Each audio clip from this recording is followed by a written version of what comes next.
This was the future in 1988, right? This is drawn in the 1950s, in 60s, thinking about the 1960s, thinking about the 1980s. Let's take a close look at what's going on in America. I think we have fear of numbers. For example, okay, here goes one. Maybe it's not fear, maybe it's ignorance of numbers. Okay.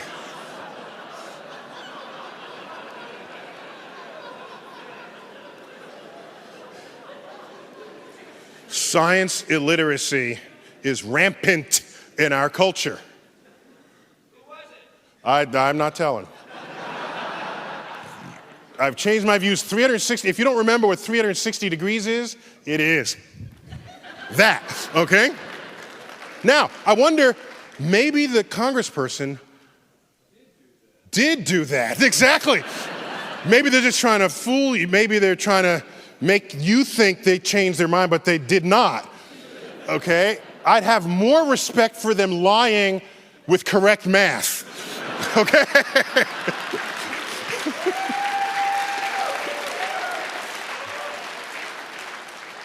But I'm pretty sure he was telling the truth with math ignorance.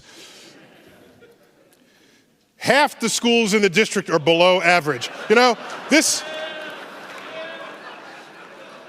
kind of what an average sort of is, right? About half below. That's kind of what, not exactly maybe, but pretty much so. Technically, that would be, what would that be? The median, technically, but still. What the journalist probably meant to say was half the schools are below standards or below grade level, but they said below average, which meant they were mathematically illiterate. If that were actually true, something would be wrong with the state of mathematics. Here's one, a little more subtle. 80% of airplane crash survivors had studied the locations of the exit doors on takeoff. So you say, well, I'm going to study where the exit doors are, because I want to be in that 80%. That's a good percentage to be in, isn't it? That's good. So, but think about this. Wait, what's so funny? So think about, so here, let me just posit a question to you. Suppose 100% of the dead people study the locations of the exit doors on takeoff. You would never know because they're dead, all right? So this statistic is basically meaningless to act upon. That's all I'm saying. I'm just saying. This one, you get this a lot. The state lottery is a tax on the poor. We've heard this, because poor people spend a disproportionate fraction of their income on state lotteries. Does Washington have a state lottery? No, every state has. But really, I don't think of it this way. I think of it as the state lottery is a tax on all those people who never did well in their math class. That's how I think about it. How about buildings? You go into buildings. 80% of all buildings are missing a 13th floor.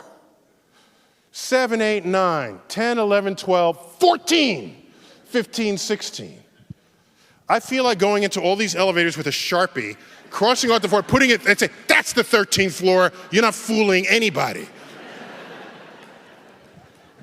This is 21st century America, and we have people afraid of the number 13. And what happens when you get to lobby and then you go to floors below the lobby? What do they call them? B for basement, SB, sub SBB. Can I buy a vowel, please? Like, what are you doing there? We have perfectly good nomenclature for going below the lobby level. They're called negative numbers, okay? We know how to do this. It is well understood. But of course, this is America. There is a place in the world that has negative numbers. Oh, it's in Germany. Oh my gosh. Oh, by the way, is this a science museum? No, it's a history museum. Germany. That's a closer look in case you missed it. Okay? There's also bad physics, all right? Now, this illustration requires an explanation. This is an ad for Holiday Inn. Now, admittedly, this is Holiday Inn England rather than Holiday Inn America, but Holiday Inn is an American company. Now, this is an ad for a new marketing plan where you can have what they're calling bed warmers pre-warm your bed for you before you go to sleep at night. Okay, so the people on either side are the bed warmers. Now, of course, he's looking at her and not him. Just interesting fact there. But this is a thermodynamically pointless exercise because the only way you're going to get the body heat from those two people is if they are naked in your bed. But for reasons of sanitation, they are not only fully clothed, they are fully insulated. If you're insulated, your heat is not coming out. It stays within all of your clothing, so they are not heating the bed at all. Whoever thought this up never took Physics 101. If they did, then these two people would be naked.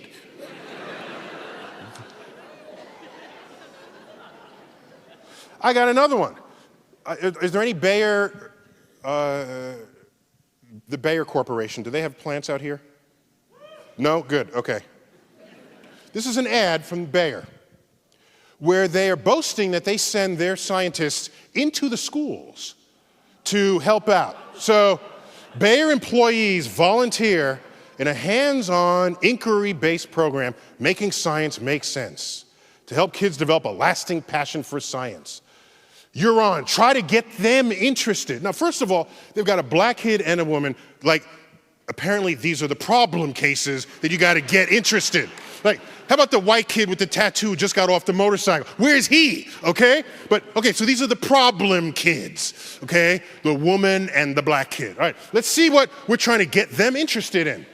Try to get them interested in why lighter things fall faster than heavier things.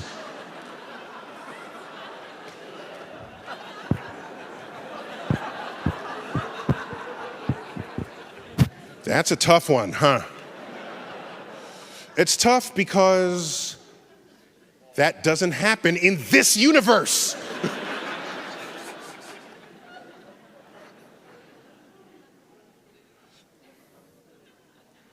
Yes, they would finally fix the ad. You're on. Try to get them interested in why lighter things fall as fast as heavier things. That's the Galilean experiment.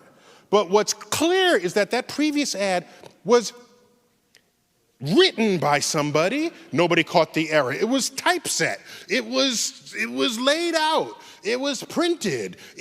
No one caught the error. Nobody in the entire chain of command, from the first person who composed it to the copy editor of the magazine ad. So what's clear is that that whole chain of people are the ones who should be in this photo, and not these two kids.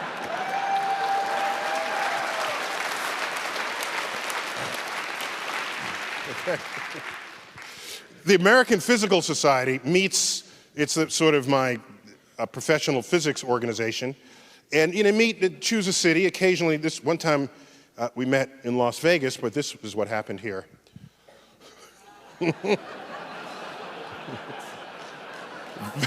Vegas asked them never to return to the city.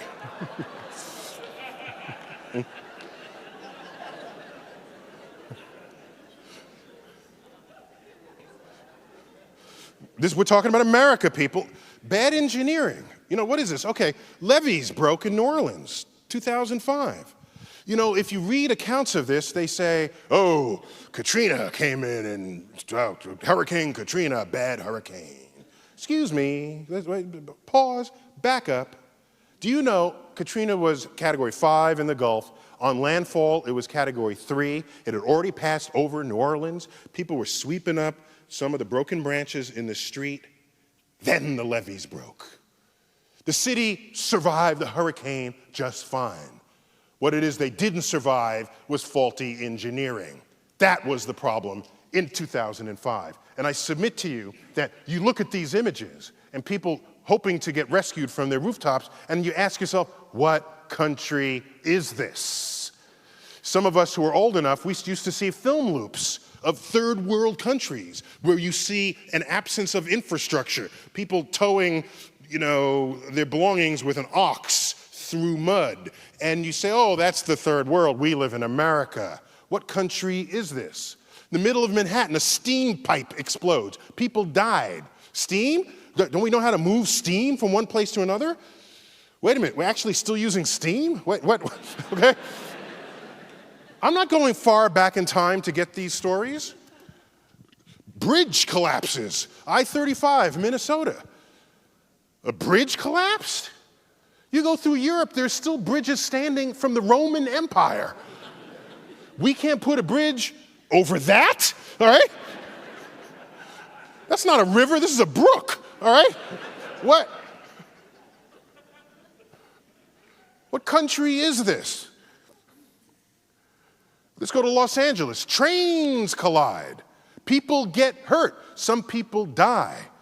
You think we would have figured this one out. A train comes this way, you don't send another train the opposite direction on the same track. That would be like commandment number 1.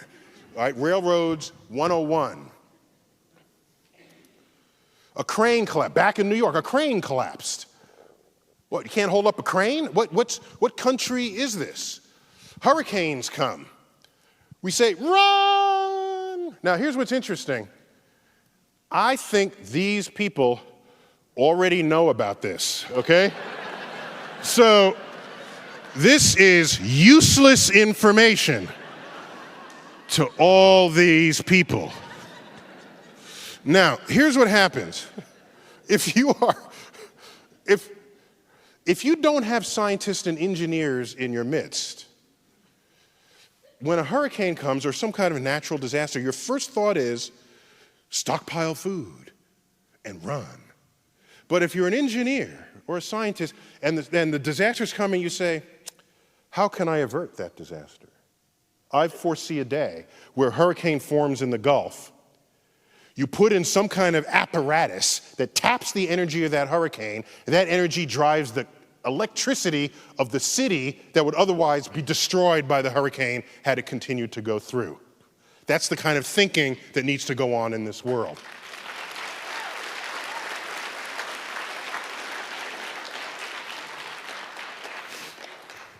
What country is this? I'm not going far back in time here. This is, yesterday's news. What country are we living in? There's more what's going on. Profound science illiteracy in this country. Here's a book that I read before I came here. I read it in its entirety. I heeded its advice. I wanted to make sure I showed up for you this evening. So someone has to write this book. An editor says, hey, that's a good idea for a book. A publisher publishes it, they put it on the shelf, and then people buy it. How about this one? And this is one. How to Survive 2012. Tactics and survival places for the coming pole shift. Pole shift? Where'd they get that from? The pole? The end of the world? In there is the Mayan calendar. Because clearly the Mayans knew more about astrophysics than any of us do today.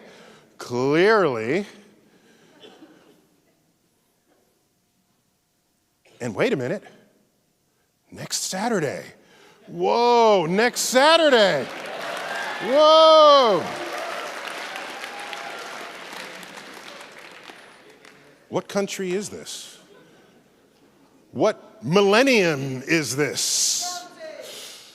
So what's interesting is originally they said the world was going to end May 21st, but then that was revised, and so apparently the 21st is only Judgment Day, so Jesus is coming on the 21st, and I'm guessing that he's really pissed, okay? So, at human beings. So, 5 months later is the asserted end of the world, as evidenced right here, the end of the world, and there's not much sand left in that clock. You can translate this into any language. There's an audio reading of this, and you can get the printer-friendly PDF version of this account. What country is this? I'll show you where this answering the question, did human beings, as we know them, develop from an earlier species of animals? This is simply evolution by natural selection. So if you're this is countries ranked, sort of Western countries and countries that are otherwise developed by the modern use of that word.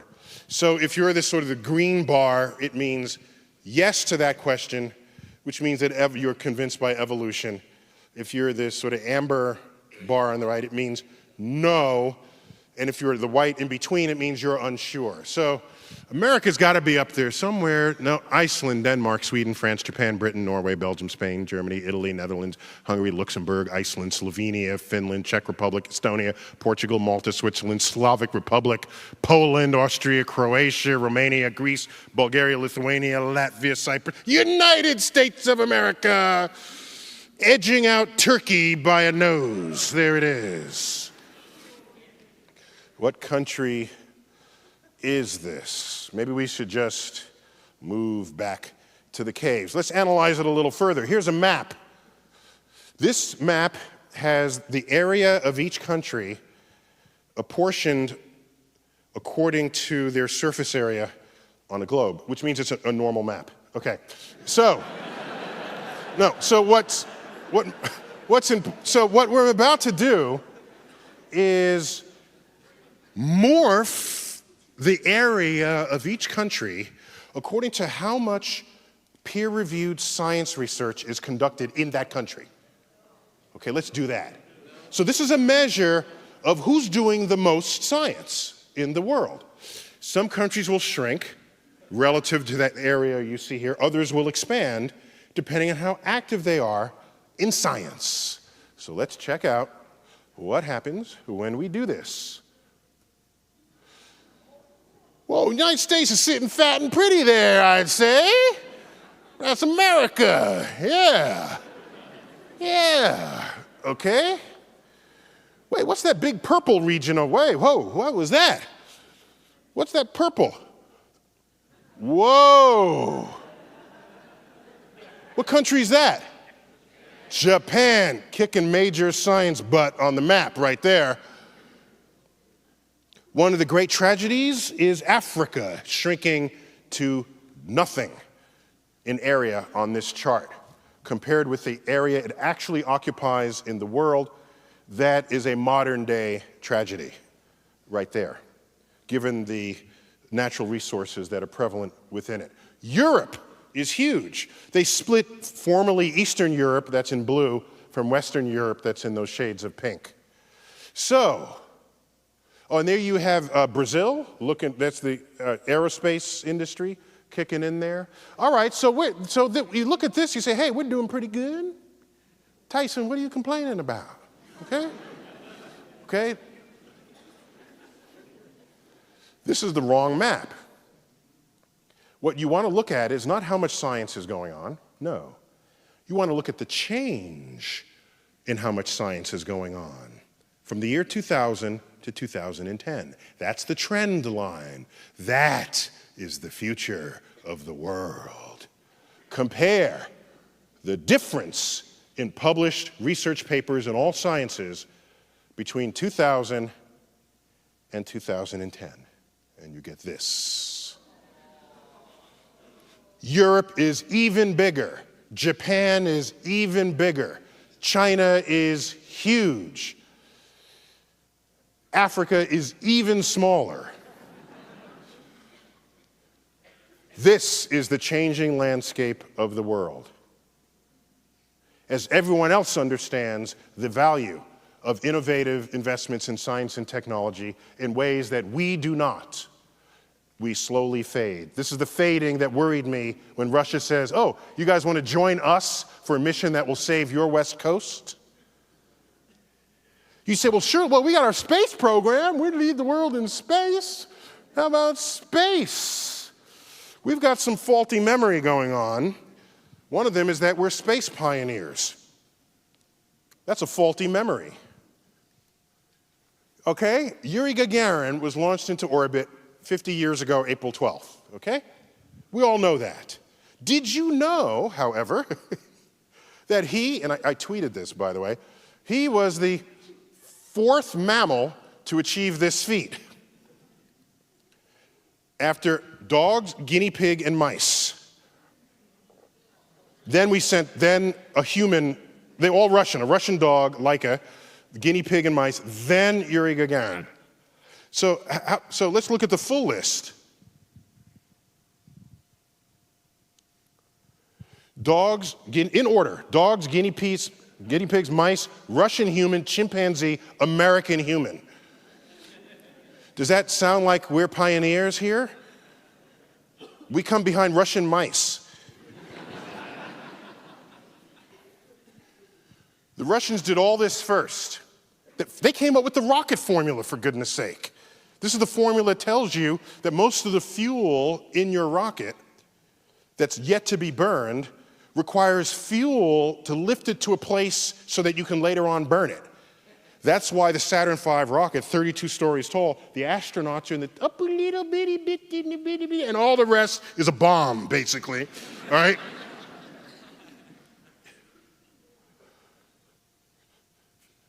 First satellite, first animal, first human, first woman, first black person in space, first to land on the moon with the robots, first lunar rover. They photographed the far side of the moon, Earthrise from the moon, Venus, Mars, spacewalk.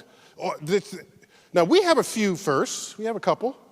First space docking, first to land on the moon. We crossed the asteroid belt first to achieve hyperbolic velocity that escapes the solar system. Okay, but still, this is hardly what you would call pioneering behavior.